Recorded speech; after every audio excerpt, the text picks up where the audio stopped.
Welcome to the Over the Hump podcast. Your gateway to the world of the iconic Brahman breed of cattle. At BRC Ranch, our passion for Brahman cattle runs deep. Join us as we delve into the heart of this extraordinary breed, unveiling its rich history, exploring industry trends, and sharing captivating stories that define the American Brahman. BRC Ranch stands as the pinnacle of Brahman excellence in America, boasting a decade-long legacy of champions and housing the finest Brahman bulls worldwide. It's not just about cattle, it's about a legacy that reverberates across ranches and hearts. Brought to you by BRC Ranch, where the Brahman legacy thrives and stories are woven into the very fabric of ranching. This is Over the Hump. And now your hosts, Brendan Cottrell, Rachel Cottrell, and Keaton Dodd.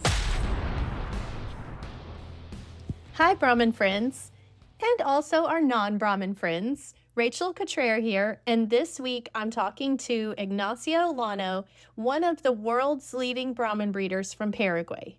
Ignacio and I have been friends for over a decade, and in this episode, he shares his story of his family business, Las Talas. They were founded in 1920, and they were one of the 20 original founders who brought the American Brahman to Paraguay in the 1960s. Ignacio has also served as president of the Paraguay Brahman Association for the last 10 years. I told him, here, we're lucky if someone sticks around for a full year. So 10 years as the president of the Paraguay Association is a very impressive feat. And the Paraguay breeders and their association is really rocking. They are killing it in their marketing, in the type of cattle they're breeding, and just growing the breed and having a good time. But at the same time, they have really strict standards for showing, including disqualifying cattle for fertility, structure, pigment problems, and we're going to talk about that too. So sit back, enjoy this hour-long podcast, and if you want to visit Paraguay, there are flights from Houston to Panama to Asuncion near daily. I've been there, Brandon's been there twice. We rate it a 10 out of 10. So here we go, Over the Hump. Hey everyone, welcome to this episode of Over the Hump podcast. I'm your host, Rachel Cottrell, and today we are really excited to have what I believe is our first international guest on the podcast. So without any further ado, I want to welcome Ignacio Llano from Paraguay. Hello, Rachel. It's a pleasure for me to be in your program, to be in this podcast. So I'll be here to listen and exchange all we can about Brahman cattle. Yeah, thank you. So, Brandon and Keaton were down there a couple months ago, and they said they were actually really pleased to hear that a lot of people in Paraguay listen to the podcast. And so I'm betting that we will have a lot of interest in this because, of your background, not just in Paraguay, but the world. So I'm really excited. Well, great. Me too. I'm excited too. We're just here with Brandon and Keaton. We had a great time, and I hope we can do a nice podcast. Yes. So if you don't mind, we like to start off with sharing your story, your involvement in the Brahman breed and how you got to where you are now. And I know yours is an exceptional story. So if you're ready, let's just kick it off and tell us the story of you and your family operation. Okay, well, the family operation, the name is Las Talas. It was born here in Paraguay, in South America, in the middle of South America, around the end of the 1960s. And this operation began in 1920. Las Talas was founded in 1920, so it was just 100 years in 2020, the year of the COVID pandemia. So it was 100 years then. We celebrated how we could, but Brahmans started around the end of the 1960s. So when I was born in 1984, Brahman cattle was was everywhere, and I got to have all my childhood and my early years were with Brahman cattle and also show cattle. So we were always around Brahma cattle, traveling all around the world, especially the U.S. to get the best genetics we could. And so that's how I started, and my family started with a Brahma breed. And well, it was a nice story then, and it keeps on now. So we have more than say 70 years breeding Brahman cattle now.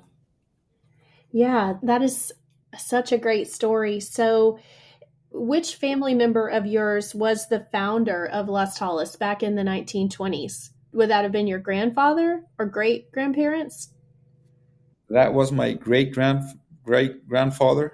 His name was Raimundo, and he was originally Spanish, like a northern Spain family from the País Vasco, we call it. It was the north of Spain. They came first to Argentina in the late 1700s, and then from Argentina to Paraguay in the after this great war that was fought between Brazil, Argentina, Uruguay, and Paraguay. It was all those countries against Paraguay, and when that war was ended, there was a lot of opportunities here for people from every type of business and everything. And originally, this Llano family, my family, were livestock breeders in Argentina, and they came here in the 1870s. So it was similar to the year where the Civil War was fought in the U.S. And well, that was a year they came to Paraguay in the 1870s. And since then, they were breeding cattle. They bred cattle in the same region we were when where we are now, and that's where my that was the father of my great grandfather, and then my great grandfather was who separated from the big family, and he started his operation in Las Talas. That it's still today. And then my grandfather, that was called also Raimundo, with they called him Pelon. He was the one that produced the Brahma cattle, because before that there was a lot of British influenced cattle, Angus especially. We also bred Angus, and we keep breeding it today in much less proportion. But that was the reason why the Brahma cattle, with all the difficulties and all the humidity and the hot weather here in Paraguay, ranchers started searching for opportunities and seeing what the Cebu cattle had to offer.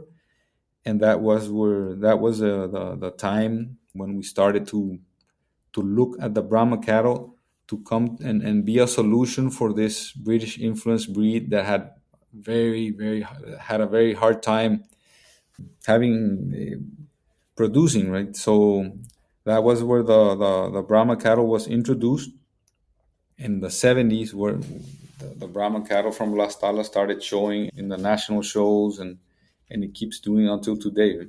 Oh, that is so exciting. I have a lot of questions if you don't mind. So, well, first of all, is can you give me a translation of what does Las Talas mean or what does that stand for?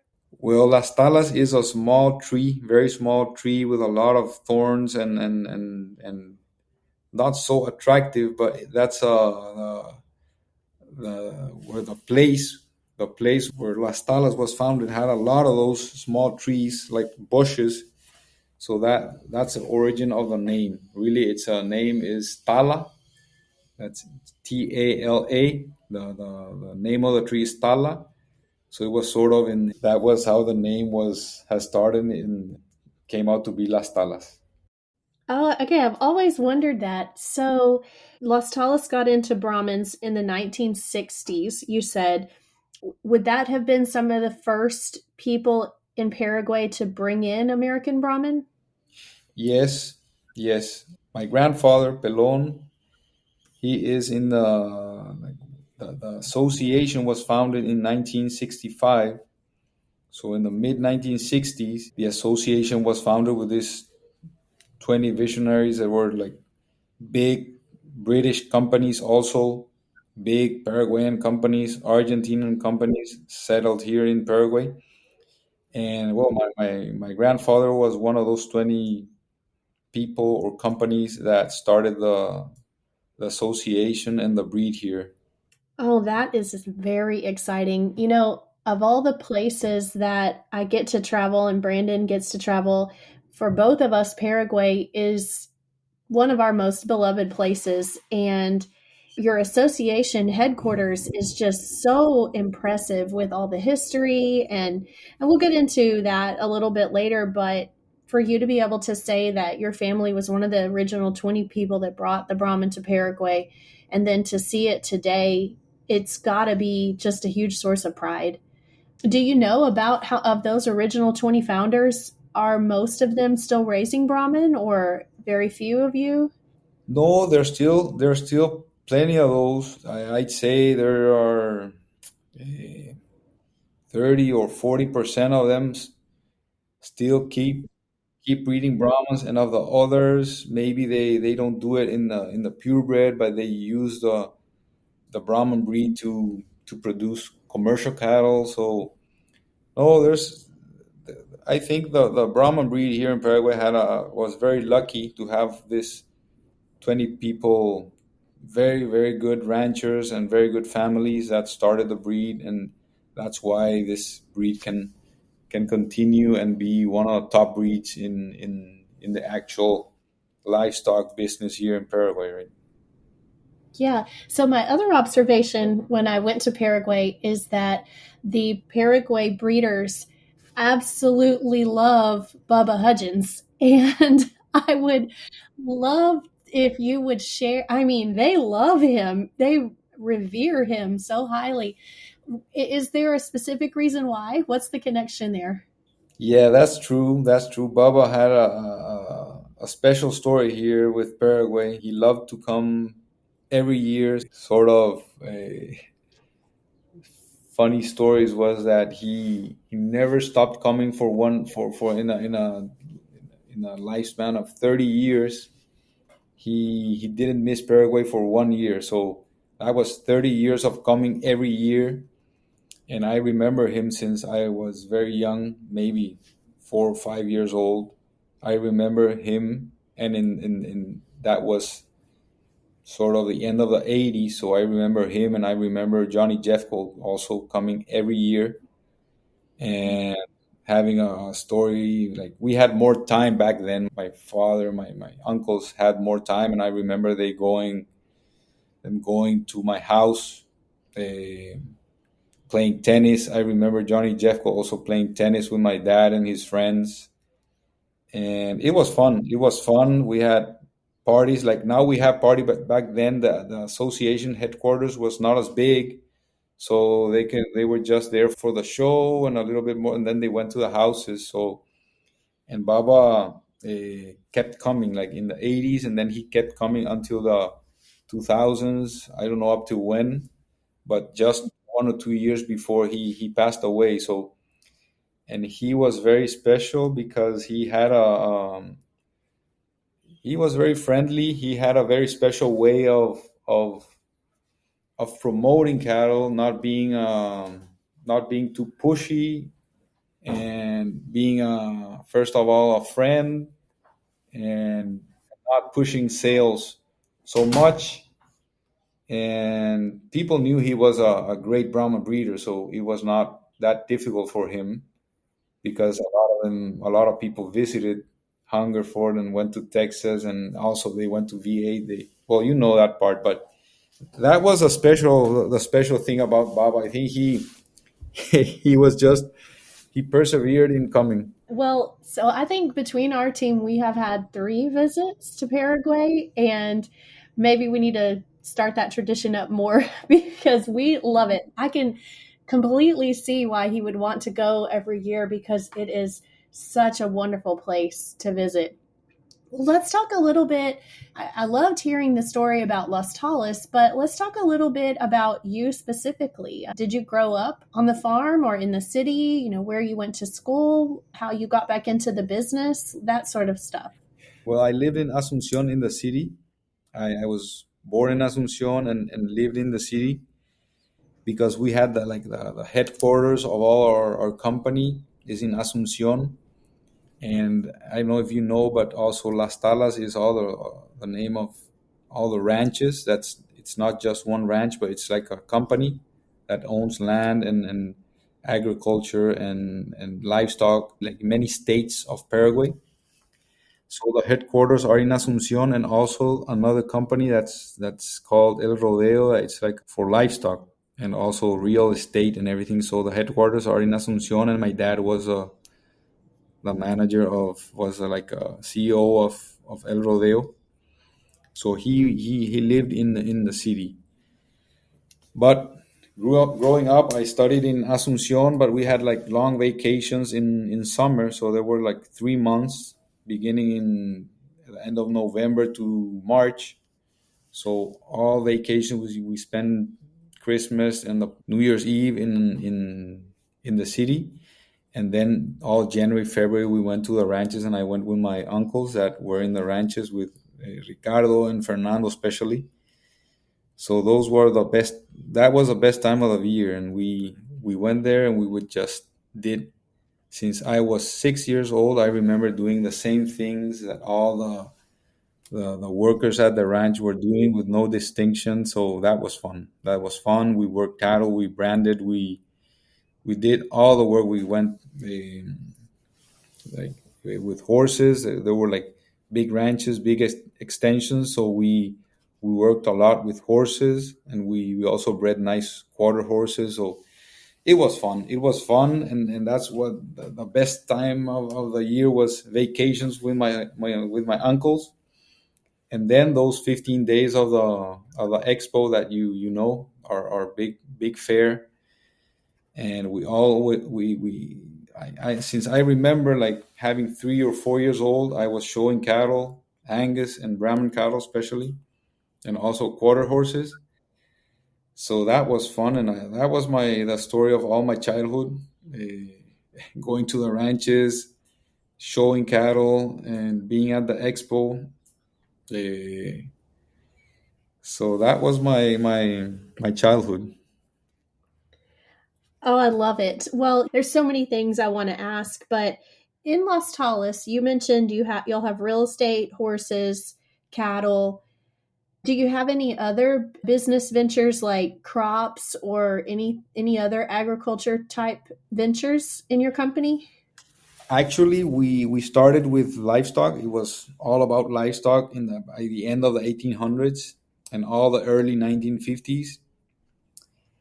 And now, well, we started in say at the 1990s. We started with agriculture, soybeans, corn, rice, sunflower, those rotations. And actually, agriculture is a big part of the company. I'd say it's more than half. So say 60-40, 60% agriculture, 40% cattle, and of that cattle, uh, I'd say 80% is commercial cattle, where we have a lot of Brahman influence cattle, like between Angus and Brahman, like there are hybrid hybrid cattle, and then we have the 20% of our livestock is registered Brahman cattle and Brangus, and we also have a little bit of Brayford cattle. So that's a part of the company, apart from the auction house and the real estate venture. And well, and we also had other businesses related to livestock that is commercial companies that where we sold say in sanitaries and and minerals for cattle and accessories for like electric fences and all of that. And I had a cousin that's with that company, and actually it's not part of the big company anymore, but we started that, and well, sort of other small businesses related to this, to all this big livestock operation. So it's a very diversified operation.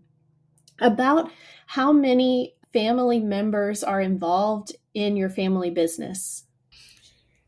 Originally, it all started with my well my great grandfather. Then my grandfather continued this. He ended up buying parts from his sisters and other brothers, and then my grandfather had five children. That's my father and other four. They were five brothers.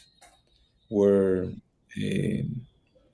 of the five, one was a girl, and four boys, and one girl. So originally five parts, and of that part again we were 20 cousins. Like my generation, we are 20. Of those 20, it's and it turned out a big family, right? Yeah. So your family is thought of so highly in the global Brahmin industry. And when before I had got to meet you, I met your dad because he had came to present some of the awards at Houston, and we were fortunate to win those awards, and I got to meet your dad for the first time. But he was, I would say, almost a bit mysterious. Like, he was more quiet, and he was dressed in like a more traditional, I would say, Argentinian attire. And I remember asking people, who is that guy? And they started telling me your family story. And one of the first things they said is how Las Talas is a very large family business, but you have your family has a lot of, I guess, guidelines in place to help the family business grow, but also maintain the relationships of the family. Like for example, I don't know if this is true or not, but I had heard that there's a rule at Las Talas. If you want to come back to the business, you cannot work like directly for your parents or your father. You have to work in a different field. So it kind of prevents nepotism or favoritism, which I think is a great idea. But is that true? Well, and then starting from where you started, that's the guy you were talking about. That's Ismael. He's the oldest brother, and he's actually my uncle. And the second one, that's Ismael, is the first one. The second one is my father, whose name is Carlos. They call him Carlitos. And then the third one is Ricardo. Then comes Marta, and then Fernando. And of all of them, we are 20 cousins. Well, there's a family tradition. My grandfather, he really wanted everyone to work in the family business, and his ultimate goal or idea was that if we were together, we were going to be stronger. So if you unite, you're going to be stronger. So the idea was to work, maybe ideally study or going to work somewhere else before, but not like a requisite. The idea is that everyone that can start working, they wanted the people, they wanted our people to come and work for the family, and and grow inside the family. That's why we created all these other businesses around this big company.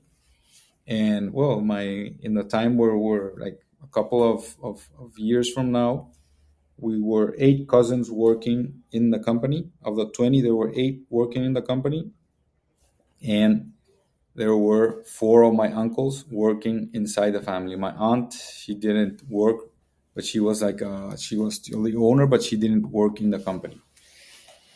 So in total, we were like 12 family members, and everyone with their specific jobs or uh, I'd say places to work and responsibilities. And it was very it's a very nice to work with a family and together. That's a very it's a beautiful feeling, right? Yeah, you also said earlier something that really stuck out to me is when you said you were a child, you went and did all the same jobs as the workers on your ranch with no distinction between you and the workers. And I think that is so important and something that a lot of family ranches miss, to be honest, at least here in the USA. They may take this position as being an owner and therefore think that they don't have to work. And that is just a recipe for failure, you know?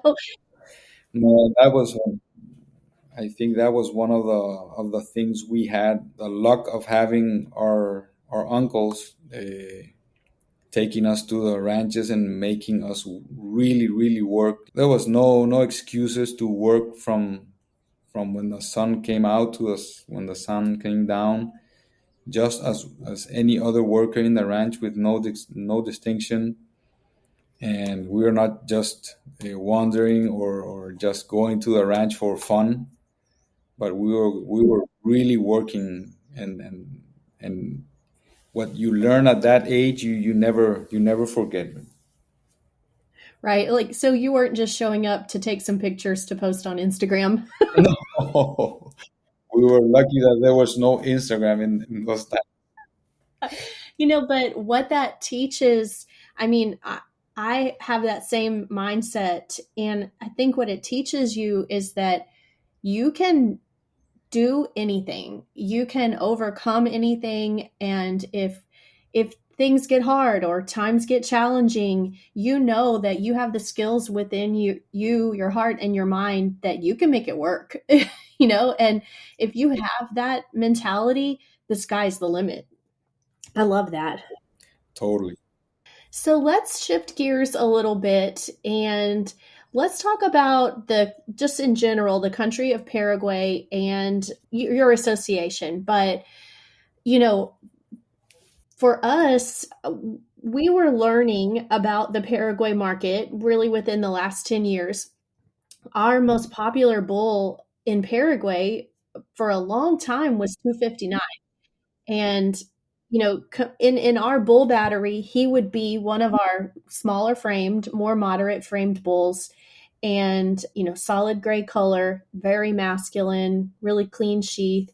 And but at the time when 259 came out here in the USA, he was a little bit ahead of his time because people were still wanting a lot of larger frame cattle and things like that. But I find that Paraguay is focused on the functionality of the cattle. And could you just share some of the mindset of what Paraguay breeders are looking for? Well, talking about 259 and the story of the Paraguayan Brahman, we have a very big battery of bulls all around the world, especially from the US. And of course, BRC is one of the top options, as other big ranches there that have a lot of history. But talking about this bull and making a reflection of what this 259 bull is and what he represents for our type of Brahma, I'd say you're right that he is a bull that represents what 80 or 90% of the Brahma breeders here in Paraguay are looking for: moderate cattle with functionality and that correctness and all the breed character and all that he has. He really did a great job here. Actually, the like 1 or 2 months ago, the grand champion bull of our big show, the international show here in July, he was an 18-year-old bull sired by the 259, and Luckily, he was our bull, so we are so happy. It's not just this bull. There were other like the top, the most, the top priced cow in the history of the Brahman bull. The Brahman breed here in Paraguay is a like a 2 or 3 years ago grand champion cow that was sired also by 259. So he's breeding consistently the type of cattle we want, and that was other breeder. That was a new breeder, a small breeder, but doing a great job with the breed, and he's got the top price cow in history. Well, I love 259, but I've told you this before, we don't get the best conception rates with that semen. And I ask all of my friends worldwide, like, what batch numbers are you using? Because you're getting pregnancies and I'm not.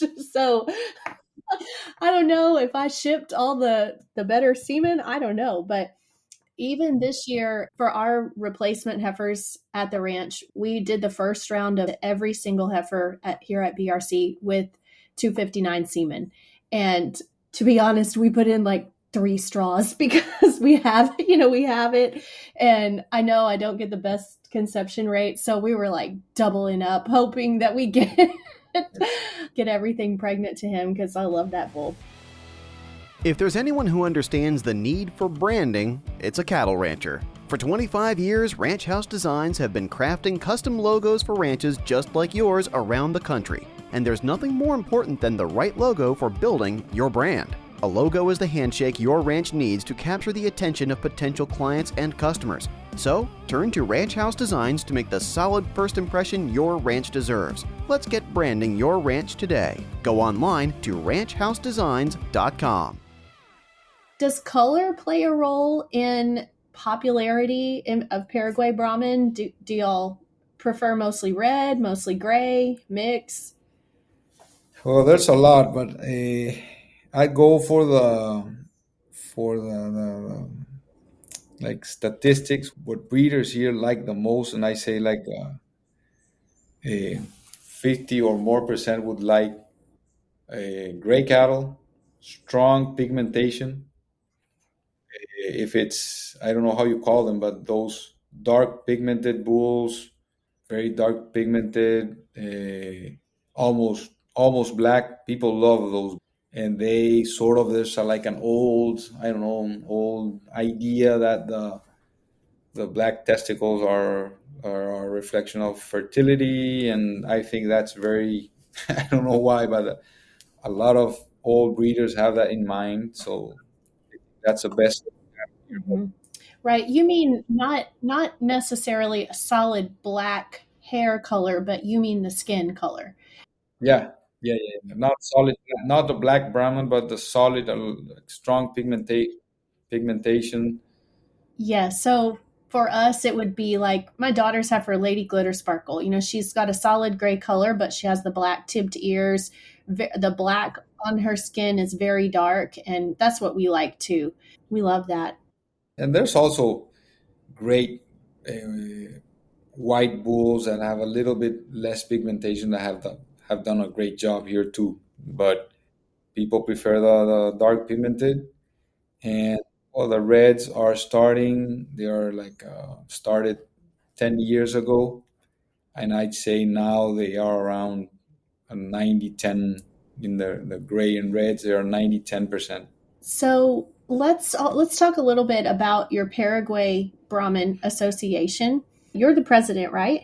I'm the actual president of the association. Yes. How long have you been the president? When I finish next year, it's gonna be a 10-year period. Oh my gosh, that's a long time. Wow. That's a long time. I'm retiring. I'm going to the ranch.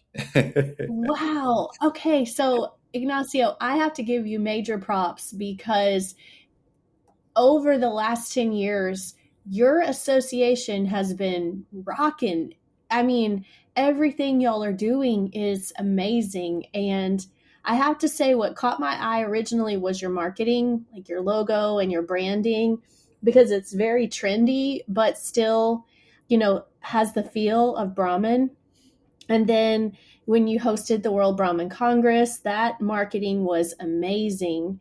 and your social media is killing it. And so I didn't realize that you've been the leader behind all of that. So major props to you. That is awesome. So, gosh, 10 years, I have to ask. Like, so here in the United States, breed associations, they can have a lot of drama. And it is not uncommon that, like, in the middle of the year, there might be a group of people that want to Overthrow. diselect, overthrow the president. And they're lucky if they stay the president for 1 year. you know? So have you ever had that happen to you? Are there people who are like, no, Ignacio is great. He's here forever. I don't know if I don't know if they don't want to tell me or they don't want to make another big. But I think I had a good time with breeders. We try to do a good job and try to be friendly with everyone and try to hear what everyone wants to do or wants to project or propose. So I think we had a very nice group. I've been the president, but below there's a very good people, and we have a like executive vice president also that was the one who helped us organize all the Brahman Congress, who was Martin Arce, and we did a great job with him. He's gone last year. He's been with me like for 8 years, and now he's gone.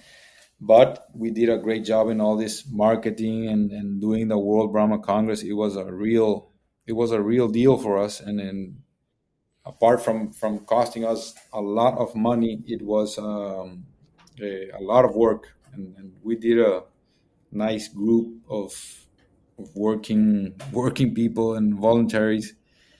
And well, I'm glad that you enjoyed and you liked it. I loved it. I also want to ask who decorated the Paraguay Brahman office because it is amazing. I wish all the people could see pictures, but it is like the perfect combination of very upscale ranch vibe. The decor is amazing. So who did that? Thank you. That was her name is she's a lady. He was Edith De Bernardi, and she did a great job there. And She did. I mean, I could live there. It's so pretty. It is gorgeous. oh, and it's fun to be there. We have a lot of places to be. Like it's like the top floor where it's like a sort of I don't know, like a top floor where we have the meetings and we have some barbecues, and it's fun and it's a nice place. Yeah, I was there. I remember that y'all had like a lunch there during the show, and everybody came up and had a lunch. And do y'all serve alcohol in that association, like at the meals? Yes, yes. There's not a restriction for alcohol. People try to measure. That's another thing that is very different here in the USA because if we had a board meeting and served alcohol at it, I think there would be problems. No, really, really, we don't have like the board meetings. We usually we do on Mondays at noon. So we have a lunch and no alcohol. But sometimes there are other committees like we have a technical committee, and we usually do them in the evenings, say at 5:30 or 6 o'clock in the evening. Sometimes there can be alcohol because there's those VC coolers that where we have the alcohol for the big parties, and sometimes they drink, but it's not like crazy. There's one or two beers or whiskey or whatever, and then people have a good time, and we decide interesting things also. So it's control. If we lose control, we're gonna stop. Right. Okay, so you mentioned the technical committee, and I am very glad you did because that is something we don't have in the US. Can you explain what the technical committee is and what they do? Okay, well, the technical committee is a group it's a mixed, it's professionals like vets, veterinarians that are specifically chosen for that work with Brahman cattle. And we have also Brahma cattle breeders that know about the cattle, and also people that show. So it's a selected group of a mix of those profiles, and the people they have missions of doing the. We have a breeding manual, a Brahman breeders Paraguayan manual, where we try to have everything you need to know there to breed a Brahman cattle, because we have there's like programs. I don't know if you know that we have a purebred Brahman cattle, the program, and we also have like I don't know how, like an open herd book where we could start breeding Brahmans. We can start registering Brahmans from zero, and they start adding up generations, and they end up being uh, 15th, 16th blood Brahmans. So we have that program open. Like today, I have a set of Brahman cows that have different type of or different generations of Brahman behind, and our technicians are all learning and are passing exams to be able to be registering Brahman cattle. That's the a role of the technical commission, to form that people, and so they can go and register Brahman cattle. So, at your big shows, does the technical committee like pre-inspect the cattle before they can make it into the show ring? Yeah, they do. That's every year it's more difficult. There are like a lot of and a lot of fertility. Like we have a lot of fertility checks. The bulls have to pass a fertility check, like a complete semen fertility exams. They do that on site at the show? No, everyone does that at the ranches, but you have to do it with an official vet. It's registered for the show. That's for the show. So we have that. Okay. What would be something that would disqualify an animal? And for example, we have I can show you our manual, but we have, for example, weights per age. We have the weight. Then we have from that's the only thing we have for like phenotypically the weight of the animal. Then we go to reproduction. In the bulls, we have since 12 months we have scrotal circumference minimums, and then since 22 months the bulls have to have a fertility check, the semen test, with minimums of motility and also minimums in scrotal circumference. And the females, they have to be pregnant to be able to compete. They have to have their first pregnancies at 22 months. When they get to 22 months, they have to be pregnant. And then, like the cows, when a cow has a calf that is when the calf is when it gets to 5 months, the cow has to be pregnant again. Oh, I love that. Yes. So you really you have extremely high standards for fertility. That's amazing. I love that. Extremely high, or it's a like a benchmark, and I think it's a way of selecting for fertility that for us is a number one trait. Number one. I know people are using a lot of IVF in Paraguay, but are they doing it after the cows have had their first calf or before? Some people do it before, because see, you have a show heifer when she's 12 to 13 months. She has a weight that is near, for us, well, 400 kilos. That's like times 2.2. That's like 900 pounds. So she has a very well developed like ovaries and everything. So a lot of people do it. They sort of do this IVF from 13 months to probably to 17 months. And then they start trying to get them pregnant because you have, when they get to 22, they have to be pregnant. So a lot of people are having their first pregnancies in between 16 to 20 months. Does the technical committee look at things like feet structure or mouth structure or anything like that? Yes. So when you're planning to go to a show, you have to meet this reproduction first. If you don't meet that, you don't even get to go. You're out. Then when you go to the show, we call it an admission. And the admission is done by, it's sort of a judging, but just to get admitted to the show. And in that judging, we have people from a technical commission.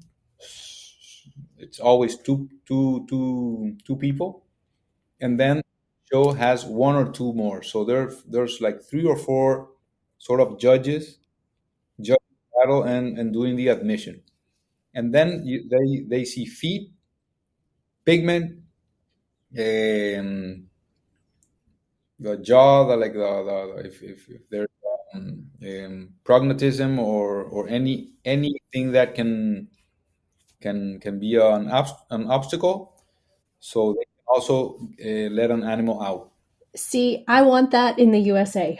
And some people don't, but I feel very strongly I want that because when you see the cattle that are showing in Paraguay, every single animal that comes in the ring is high quality. There's nothing that is questionable, and I credit that to your technical committee doing a great job.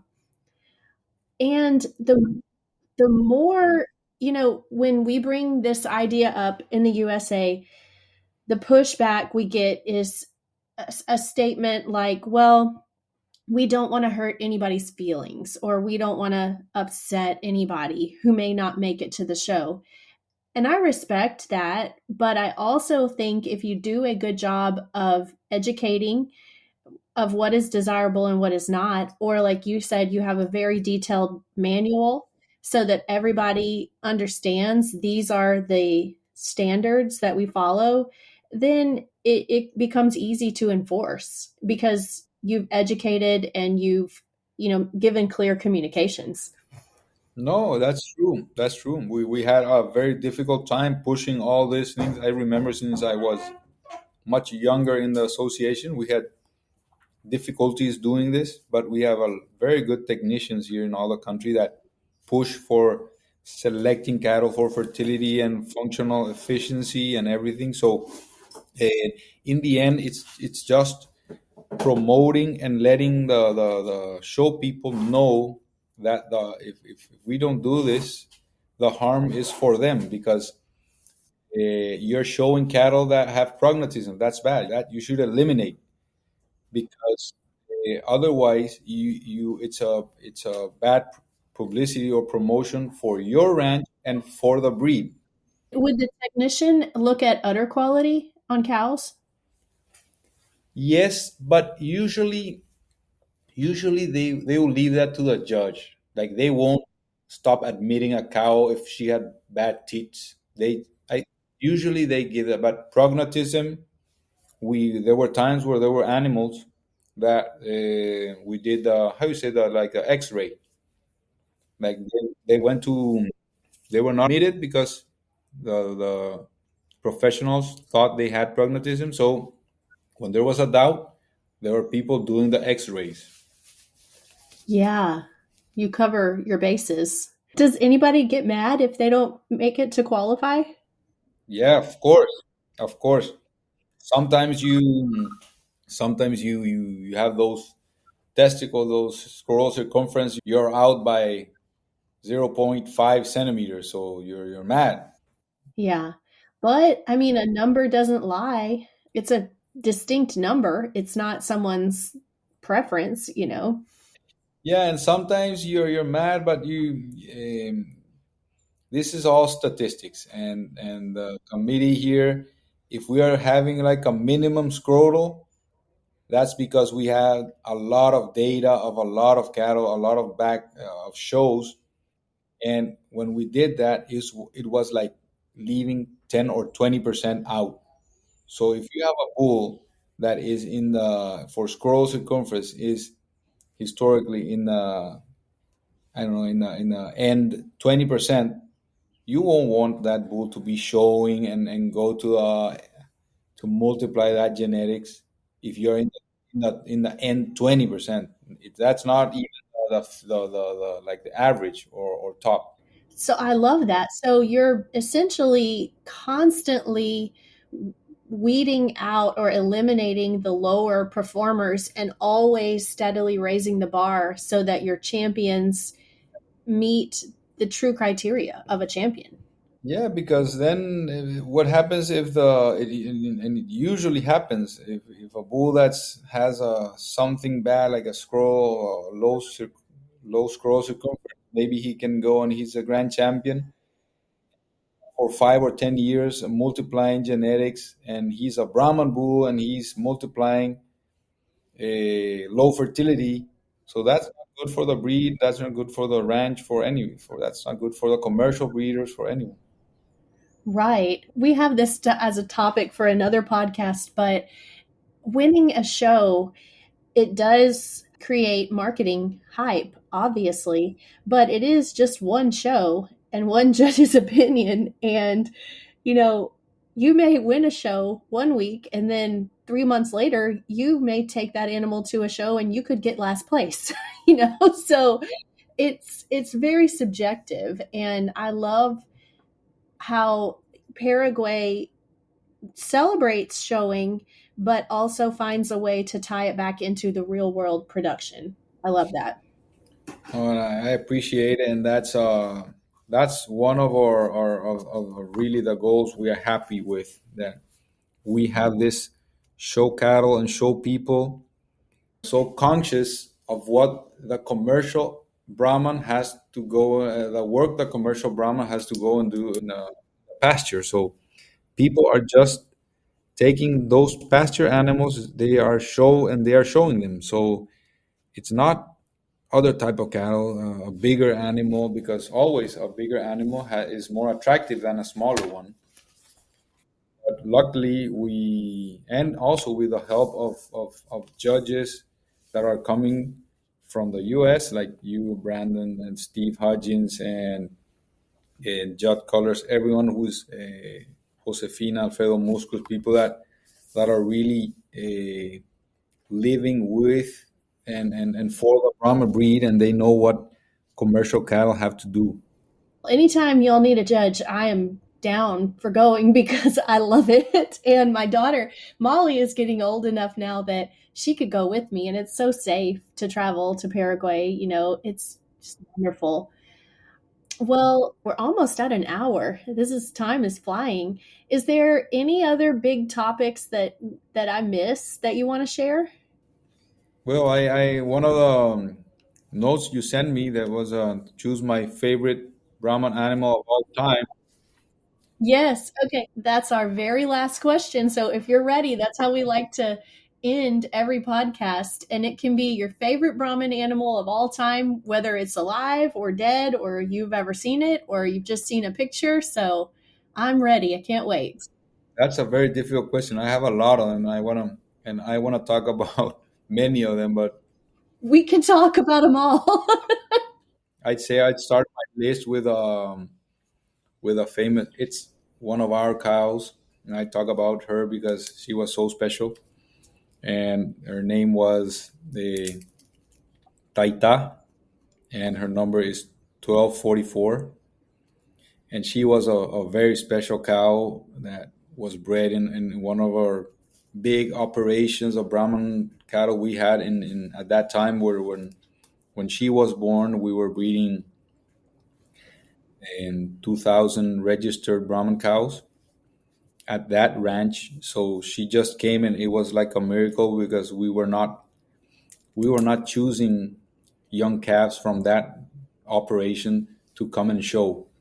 So that was first year we started looking for those young exceptional calves, and she was there. She was there, and she was lucky, and that's why she is my favorite Brahman animal, because she ended up being a grand champion cow in 2006 at the international show, and she came out to be a great donor. She like of the best families we have now. She is probably the top one, being fertile, being moderate sized, and well, I simply love her and all her descendants. So that's why she's my favorite cow.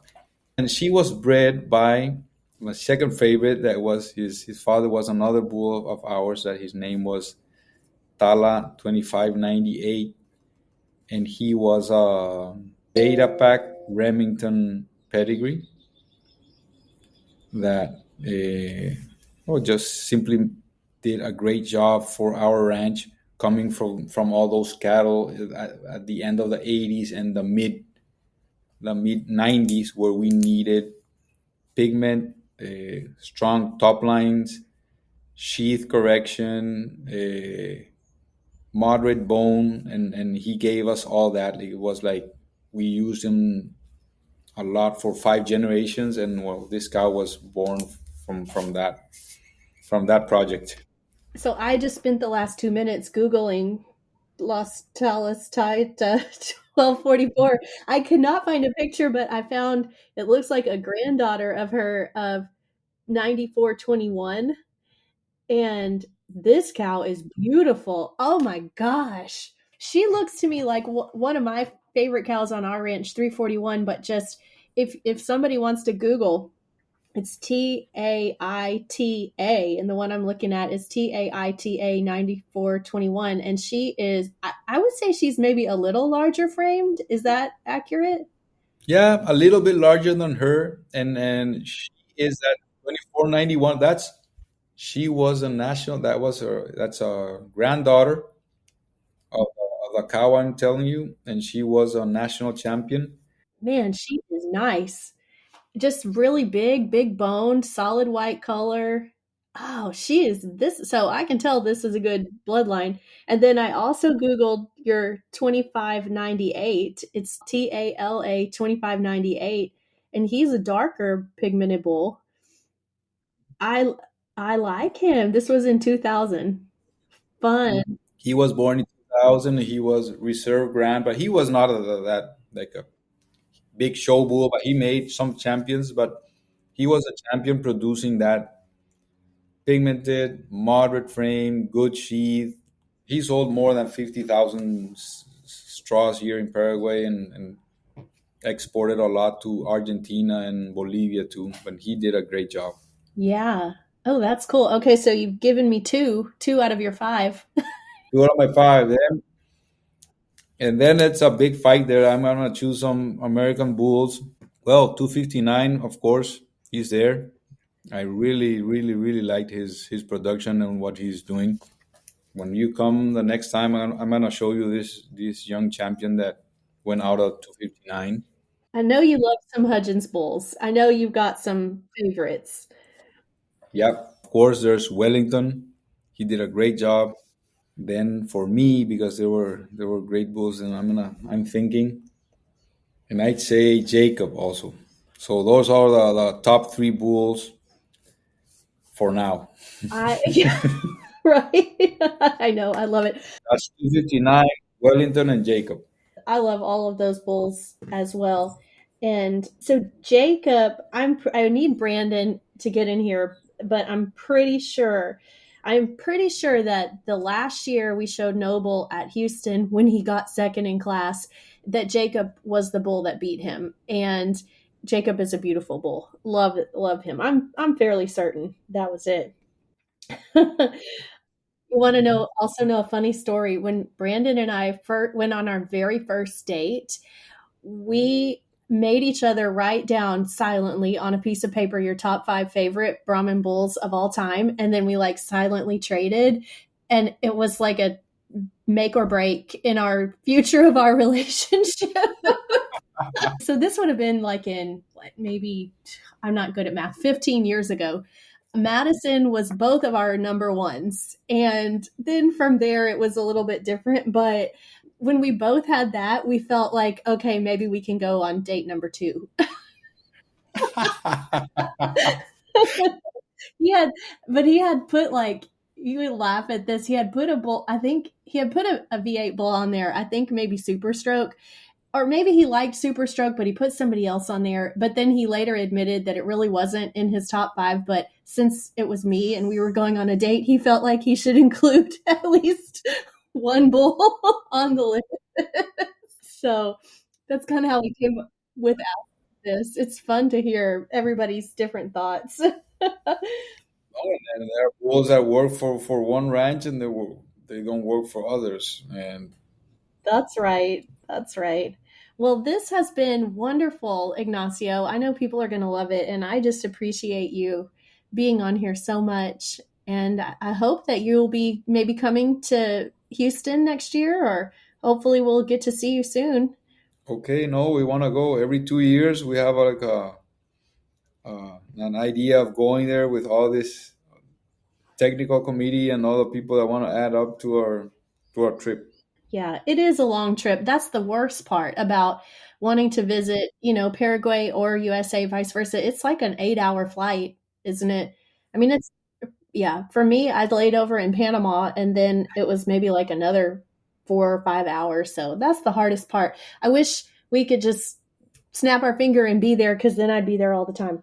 No, but it's not that terrible. It's from going through Panama, it's not that bad. It's like a 4 to 6 hour flight, so it's not that much. So before we close, tell our listeners, if they want to learn more about Las Talas, what's the best place for them to go? Is it your website or Instagram, or where can they find the most up-to-date information? Well, there's 2 places. Our webpage is lastalas.com.py, and we are also on in Instagram. I'm gonna let you know what the Instagram is. It's lastalas.genetica. So it's like genetic and an A at the end. So it's lastalas.genetica. Okay, great. So everyone go check them out, and you will see some amazing Brahman cattle and amazing cattle of all breeds. But thank you again, Ignacio. It has been a true pleasure, and we're so thankful to have you on the Over the Hump podcast.